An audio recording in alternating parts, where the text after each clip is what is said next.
Well, hi everyone, welcome back to my YouTube channel.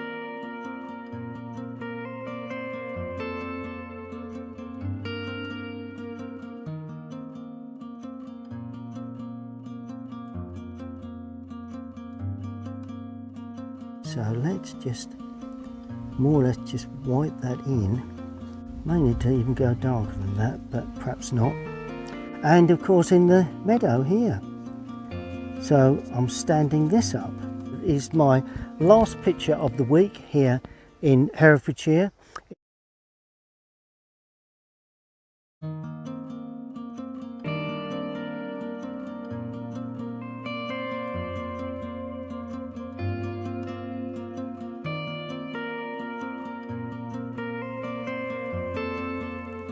Well, if you would like to make a small contribution to the running of my channel, then all you need to do at the bottom of your screen, click on the thanks.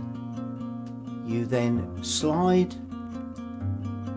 the slider along to the amount, as little or as much as you wish, and click buy and send. You then fill in your details and you're done. I thank you very much in advance. Well, hi everyone, welcome back to my YouTube channel.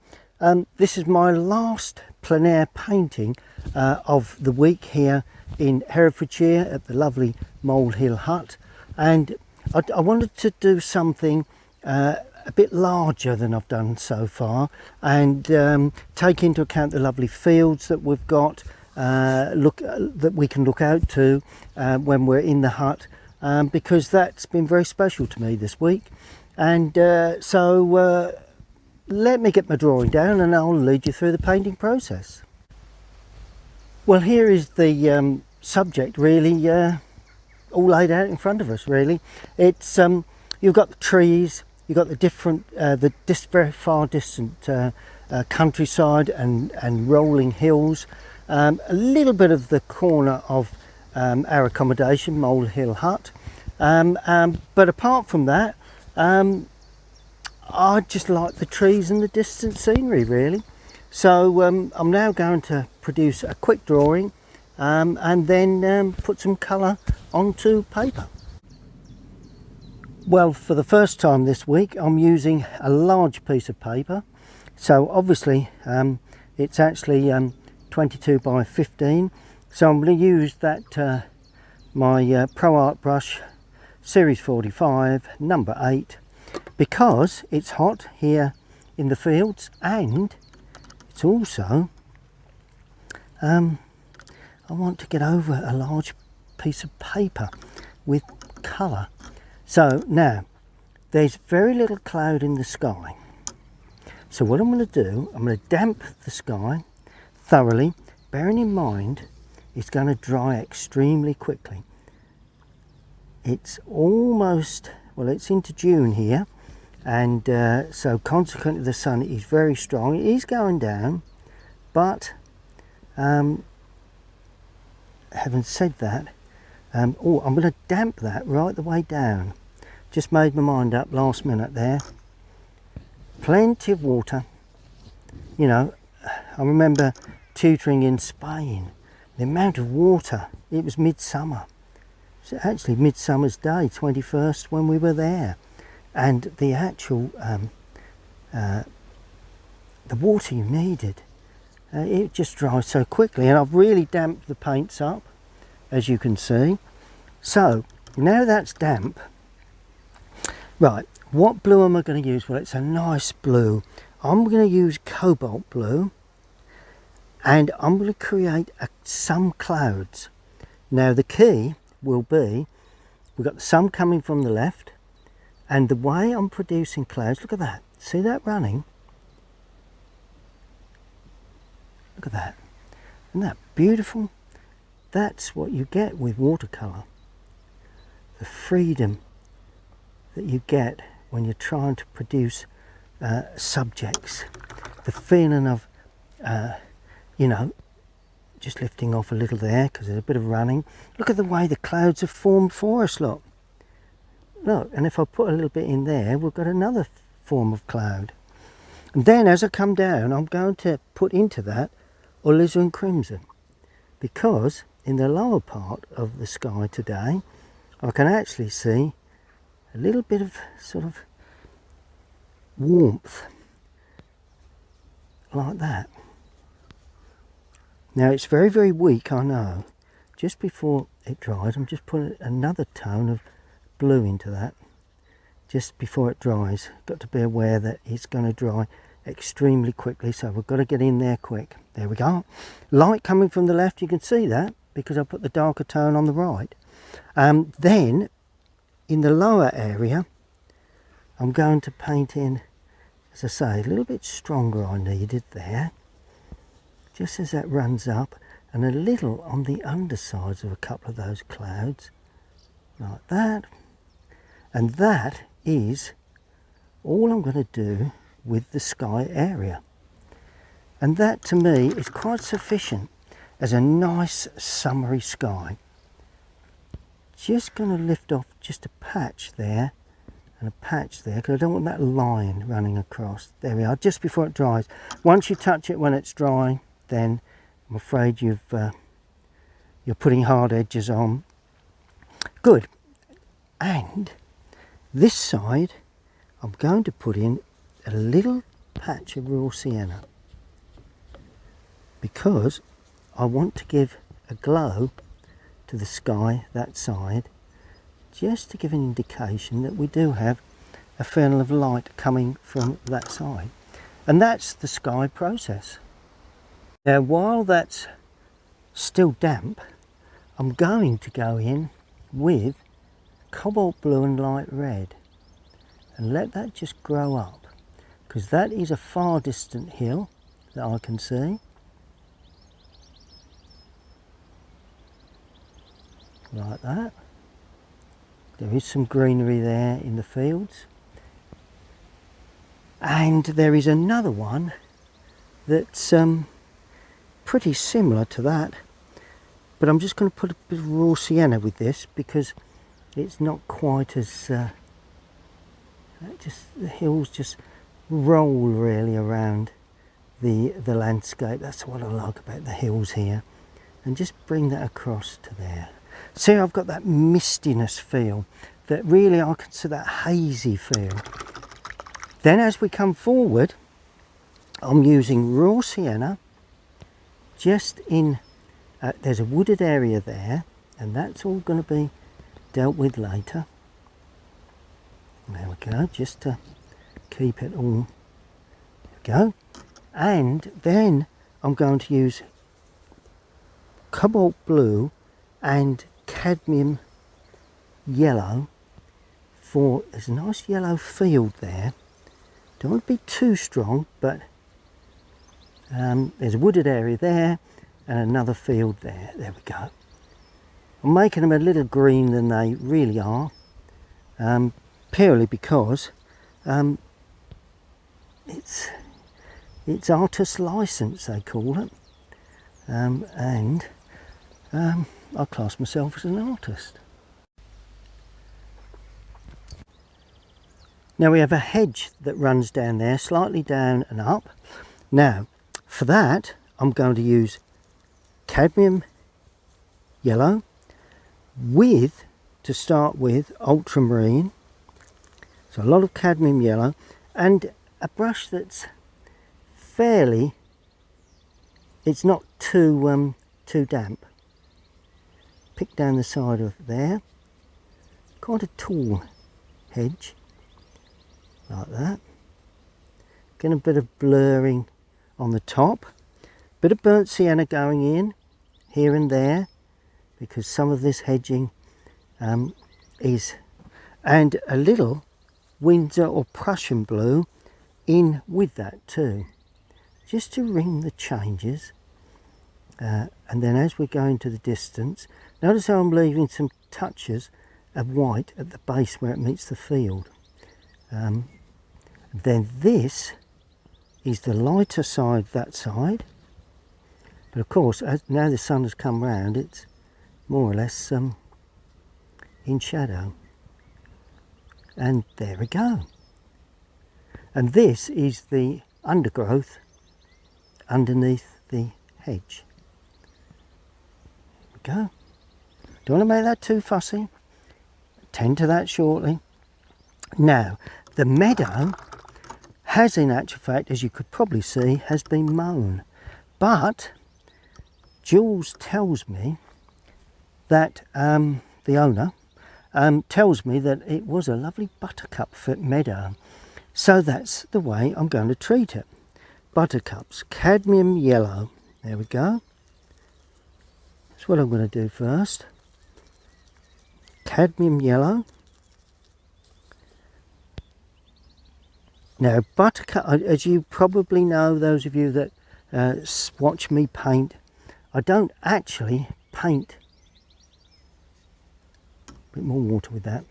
Don't actually paint detail. So that to me is the buttercup meadow that finishes along of the edge of the boundary of the hut. Then as we come into the foreground, we wipe in, and that's a technical term, a little blue into that. That's a technical term, wipe in. A little bit more blue to try and pick up a little bit of sense of the buttercups.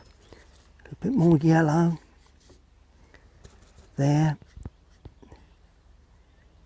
Look at that, swiping across makes all the difference. And now I can release a bit more of that yellow. So there's a bit of yellow, a bit of the blue that pulls the whole thing forward like that. I think that's sufficient for the wash on the meadow. Now the hut itself is grey, very light grey, because that's, or just put a bit of brown with that just to warm it up. It's cobalt blue and light red with a touch of burnt umber in there, because burnt umber really will make all the difference. And notice how I'm even leaving some white there. It's brand new, well, I say brand new, it's only been here about a year, but the building is oak, and oak clad. It's all oak on the surround, so the wood will gradually grey and age, so that's why it's grey. And then I'm going to use ultramarine and burnt umber for the roof. The reason for that is it's what looks like black, but to me, don't have black in a painting. It's a grey of some sort, whether it's very dark or very warm, very cool. Well, this one is quite cool, and that is the corrugated roof. And what I'm going to do, I'm going to put, how am I going to put this? Just having to think about this. I'm going to create the corrugation, if I can, with the brush. I know they don't go at that angle, but then I'm going to draw it through like that.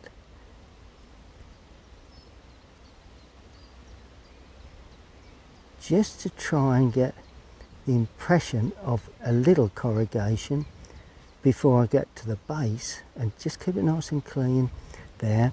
And then of course there's a little bit of corrugation here, and I think my technique in the lower part probably better than the top, but there you go. We can attend to that as and when we get time.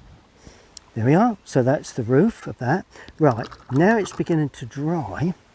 I need to put in, now what do I need to put in? I'm going to have to think about that. Now with those same colours, cadmium and Prussian blue, ultramarine blue, I'm going to put in a little bit of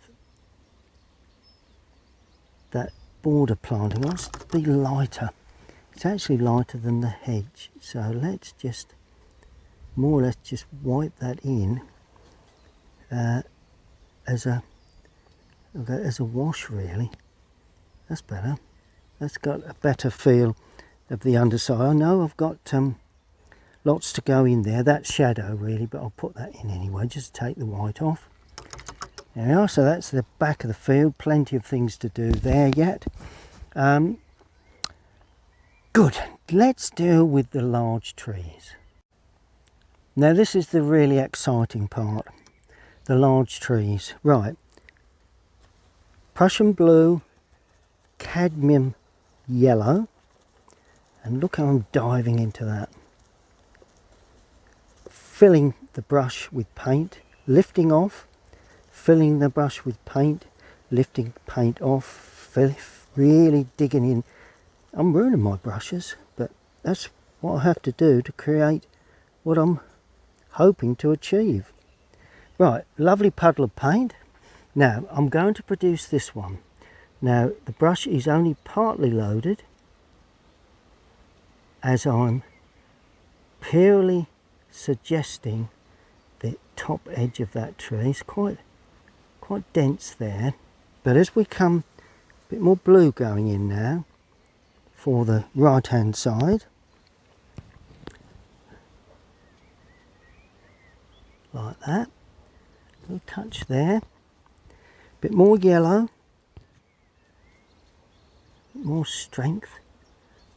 I don't want to do too much to this. I want it to, you know, to be a fairly quick process. I don't want to be too long over this. Just loaded the brush too much there, but it's gradually, because of the fact that it's quite oh, and we've got ivy running up. Okay, so we've got ivy running up the trunk, so you don't see a great deal of the trunk, and some lovely overhanging branches there, and some really yellowing stuff there that's hanging out. Then I'm going to go in with plenty of blue to get a lovely deep dark touch. There you go. That's what I'm looking for. Not as dense as that, but,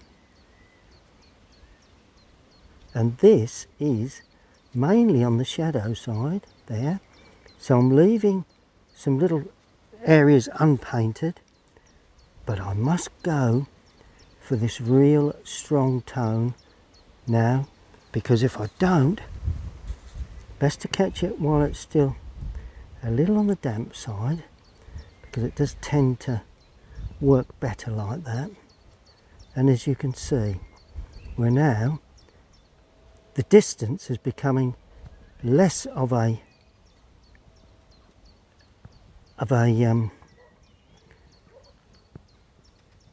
problem to us. Ivy running up the trunk there. That's it. Yep, becoming less of a obvious feature. There we are. The trunk will take that. There we are. So we've got ivy there, and I'm just going to clean the brush because I want a little bit more of the yellowing just sort of hanging out there. Oh right, that's the reason it doesn't look the right shape, because there's some overhanging bits there, and this comes out a little bit further. I thought it did. I thought it was the wrong shape at the time. Oh, and that really tucks back over there, almost to the hut. And then we go in again with the darker stuff, just on the undersides. Nice to have a variety of greens within your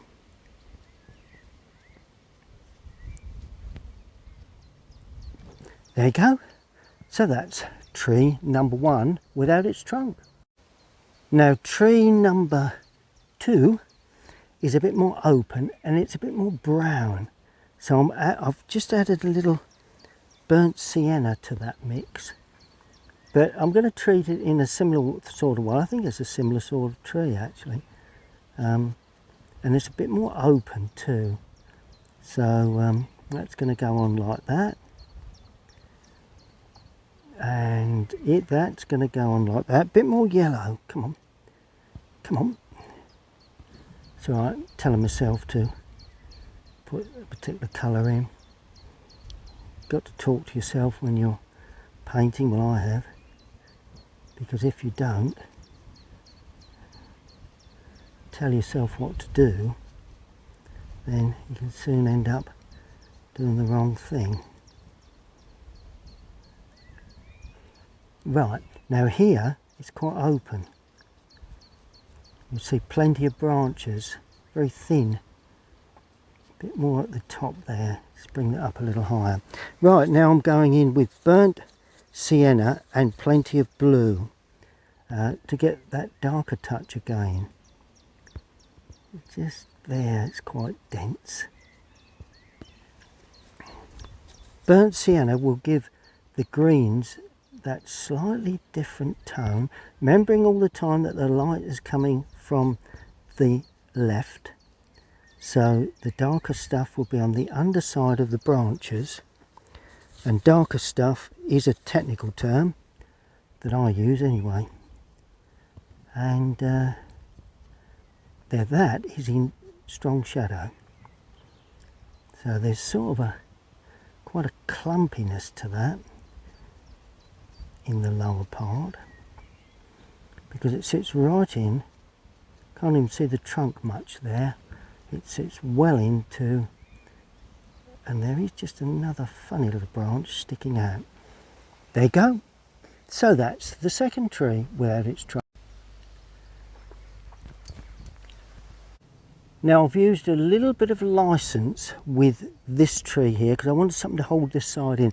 So it's not quite as close as this, but I'm going to put it in, and it's got to be dark immediately because sun's behind it.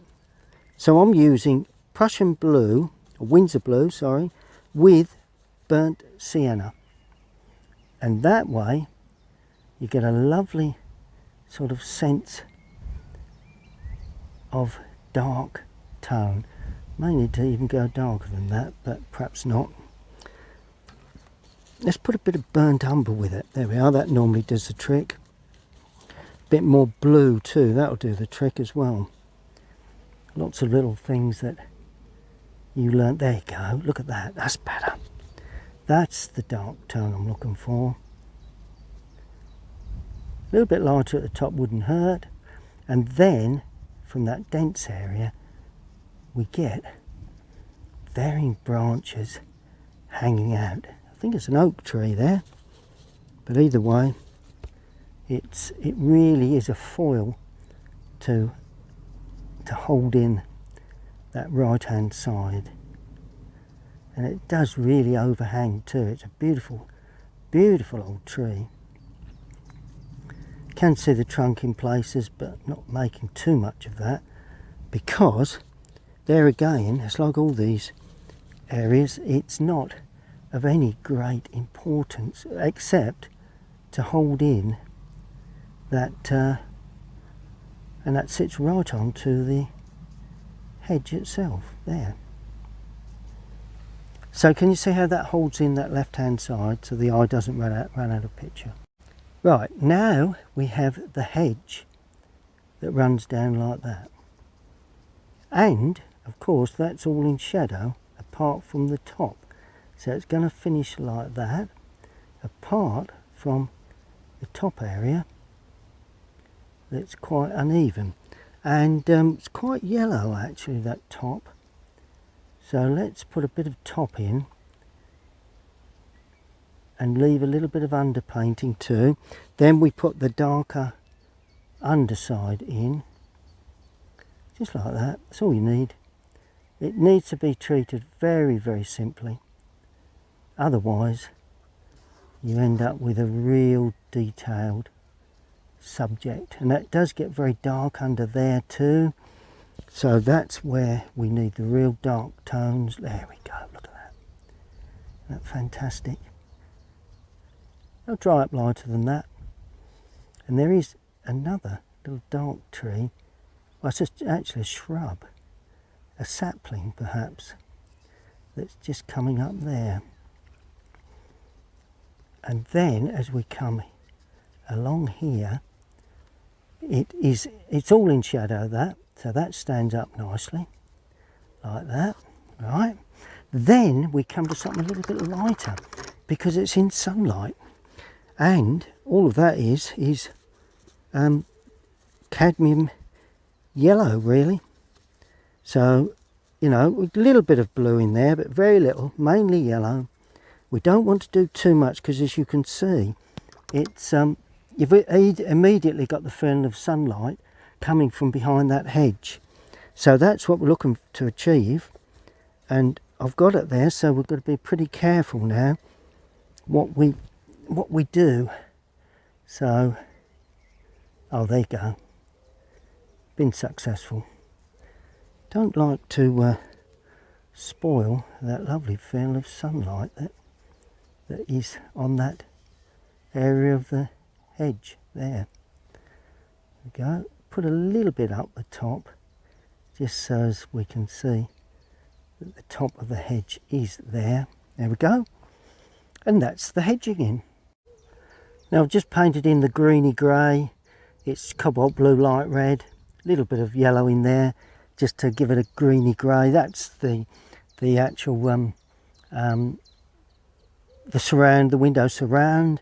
Now for the inside, well, I'm going to make it dark, or a little dark, not too dark, with a little burnt umber and ultramarine. And my normal technique, as you know, is like that, and like that, like that, like that, but not all the way down. Then all of a sudden it gets darker and blue at the top. So I bang in a little bit like that. In actual fact, I could even do a little bit more. Let's put a little of what I'd call in the shadow of the window as it's being painted. There we go. Look at that. Immediately got light in there. That's nice. Yeah, that'll do us to start. Okay, oh, and a little bit of that grey, blue grey. We've got some stones in that area there. Oh, there you go, be in shadow anyway. So that's the stones that the building sits on as a foundation. Now, burnt umber, not too dark, but a bit of strength, because we've got the posts that surround the property. It just gives a boundary for the accommodation, really.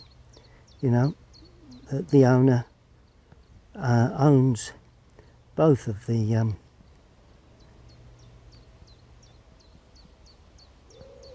fields, but obviously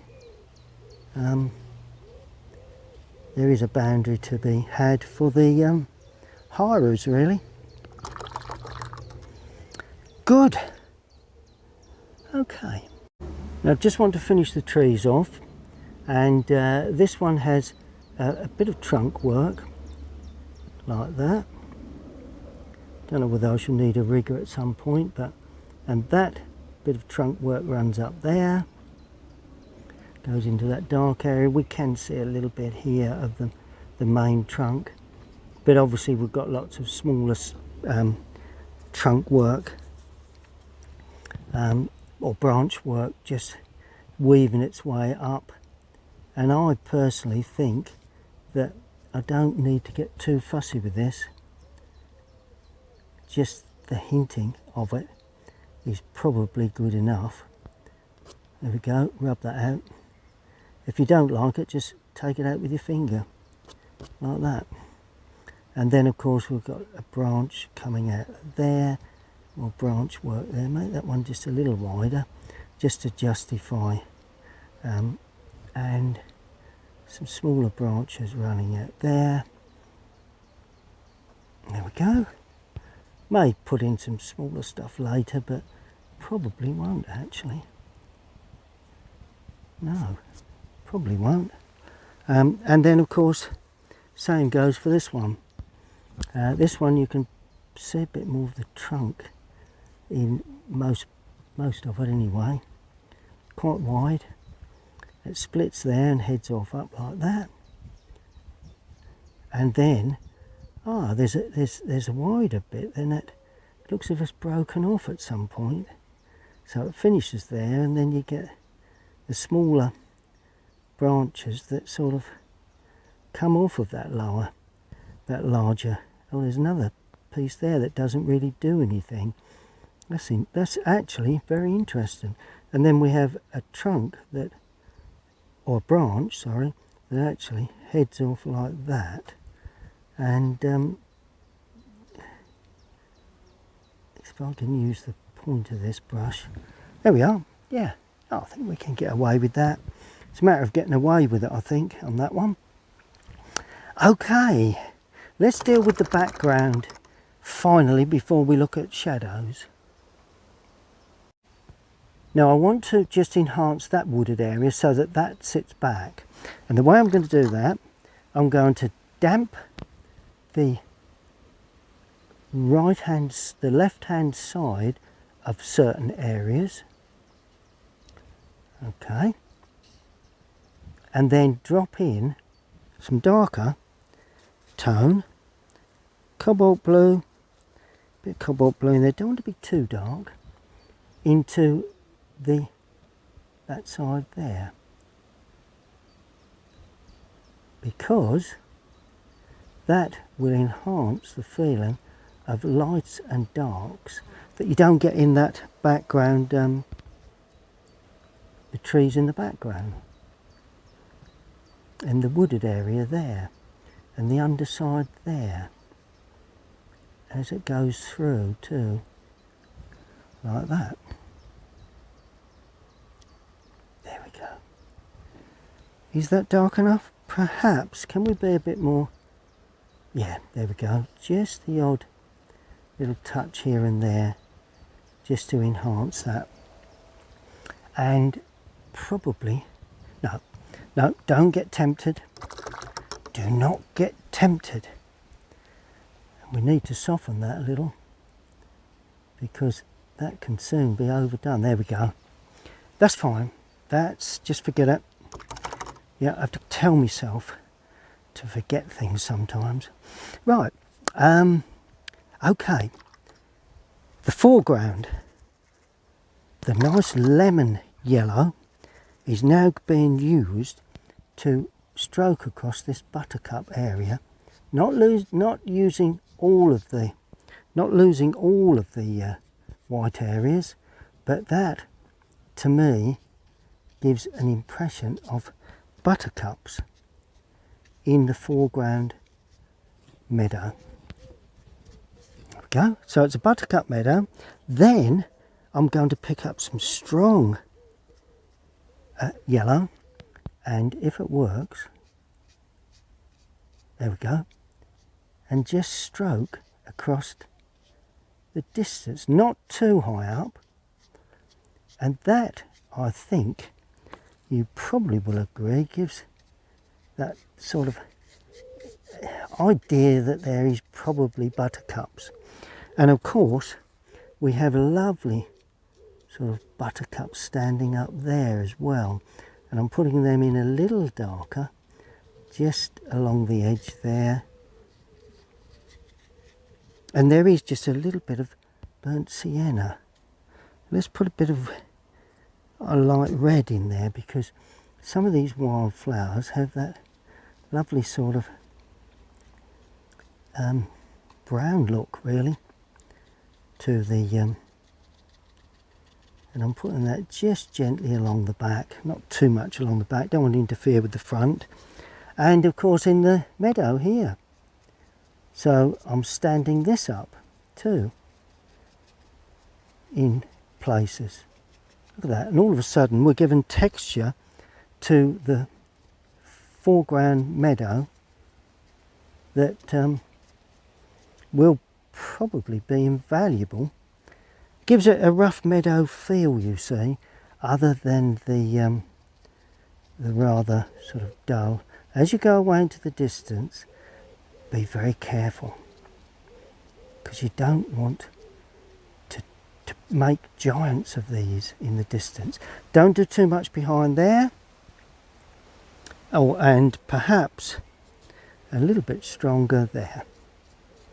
Although I will be putting some foreground shadow work in, as you probably know. Okay, there it is. Prussian blue, alizarin crimson, and I introduced a little bit of this green in there. Just a matter of interest. Now, I'm not going to go too strong, particularly in the distance.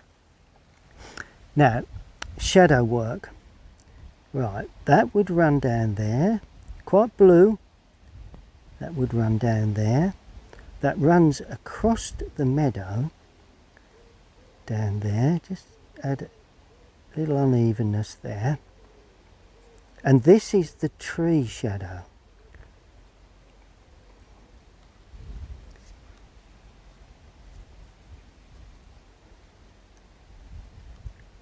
Make it very pointed on the outside edge. Don't make it too wide. It's early afternoon, so it's not really too long. That's enough. Same with this one there. Already got that shadow in, but no, it doesn't hurt to put some more in. There, like that. Just watching the excitement of it all. You don't actually just put a little bit of along there as well. There you go. You can see the separation. That's better. That's really helped immensely. That's better. There you go. And then some little touches there, and just try and pick up a touch of that there. Just going to bring up some little points there. That there's in shadow. A little bit of touch there.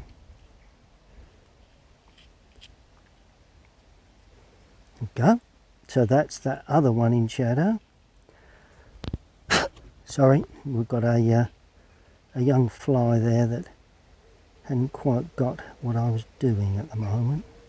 There we are. Now that could, I suppose, run across like that, but that's all I'm doing for that one, because that is tucked around the corner, casting that shadow. Now, where else do we put them? Right, for a start, I'm going to go stronger now with this shadow.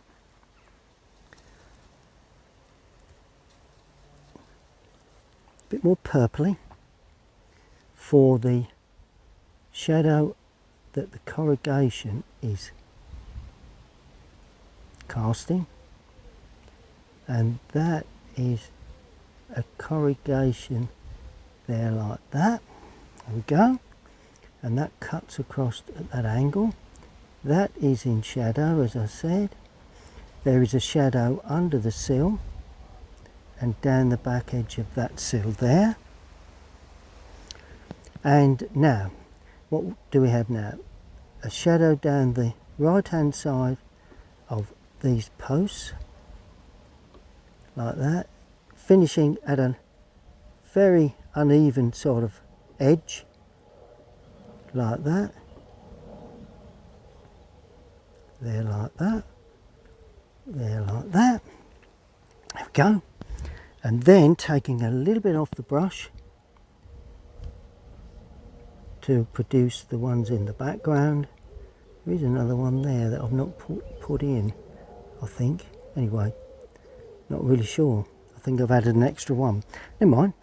And then, of course, we've got certain amount of shadow that these cast, but of course it'll be uneven because it's onto like a grassy area that you can't really see too much of, not too many, don't make that too wide. There we go, take it off that side. Then we've got a shadow that's cast under, so it would probably, I'm guessing with this shadow where that would come, it'll finish there like that, that would go under like that. There you go, that's the way I see it. Good. Now in the foreground, plenty of water, a little bit of red, and I'm sneaking in some foreground shadow very, very quickly. See the way it gives atmosphere to the whole painting. Dampening now. Bit coming in that side. Dampening those that I've just laid on. A bit of mistiness to the whole thing. Why not, eh? Why shouldn't it have a mistiness to the whole thing? Make that a little bit, oh well, we'll worry about that later. Good, so that is the shadow work that we need to put in.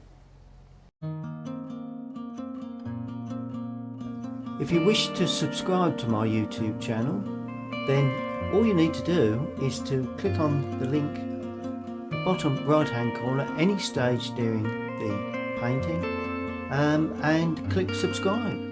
You will just, it won't cost you anything, you just receive notifications when I upload more videos. And finally, some little finishing touches that would appear, little areas there, and of course the just going to put in an impression. Whoops, that is too strong. Let's lift that off before we before it dries. Don't want it that thick. Should have put it on with the smaller brush really.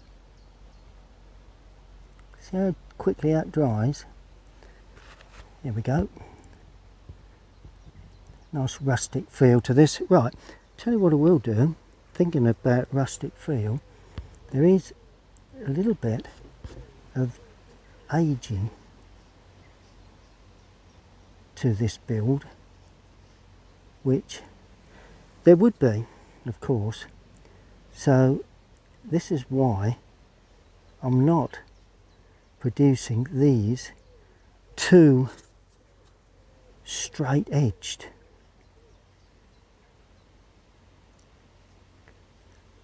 There you go, just a hint, just a lovely hint of that running out of picture. Right, the good old finishing touches. Well, here we go. We've got the corrugation here, using the smaller brush now, trying to pick up that corrugated edge just gently. And what I'm going to do with that,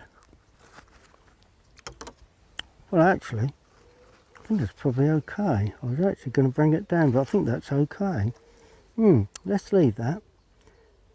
Put a little bit more in the top of that window there because that was getting lost.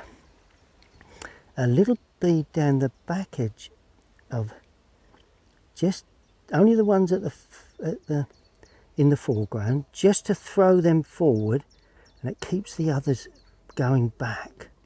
See the way they come forward and the others go back. Go. Now we do have some lining here. Could use a rigger for this and really should do, but it's only a very thin wire.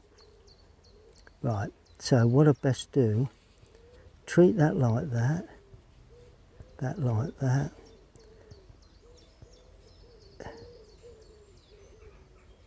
I'm not going to put them all in actually, but I just feel that it does need, went off centre, off of that there. Oh well, bit of luck, it's in the shadow. And don't show them too detailed. I say that, and it's gone in a bit heavy now. Try and connect them up, but as a suggestion, I think that's probably good enough. And we do have one more perhaps coming down like that, like that. There we go. I'm not actually going to put them in the railings at the back because I think that would overdo the whole thing. And of course the good old birds, a bit more blue in the mix. Right, we're going to have some birds around the top of this tree. Don't ask me what sort of birds they are, because that's not the point of it really. There you go. And just get rid of that fly. That's correct. Away you go, matey. And then a couple of weaker birds, a bit more blue perhaps, quite weak in the distance here. So they're sort of flowing off. What about possible hawks? Because they do fly around here, so, and float on the thermals. Here we are. There's two hawks hunting on the thermals. Right, let's take the surround away. Well, there you have it. Surround's been taken away. You can see it all clear, in clear relief. So I'm just going to sign up, bottom right left hand corner, in the paint that I've used for authenticity. I think, you know, I think everybody should sign their work in the paint they use. And there you have it, the view from Molehill Hill Hut here in Herefordshire. Well, there you have it. I'm very sad to say that is my last picture of the week here in Herefordshire, in this lovely accommodation looking out to lovely fields and hills. And I thoroughly enjoyed the week, thoroughly enjoyed painting here. And in the meantime, you keep painting and have a go at this one. Thank you very much for watching my YouTube channel.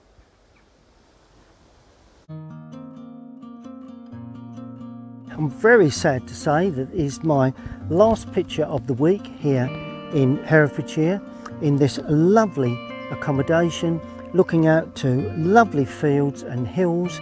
And I thoroughly enjoyed the week, thoroughly enjoyed painting here. And in the meantime, you keep painting and have a go at this one. Thank you very much for watching my YouTube channel.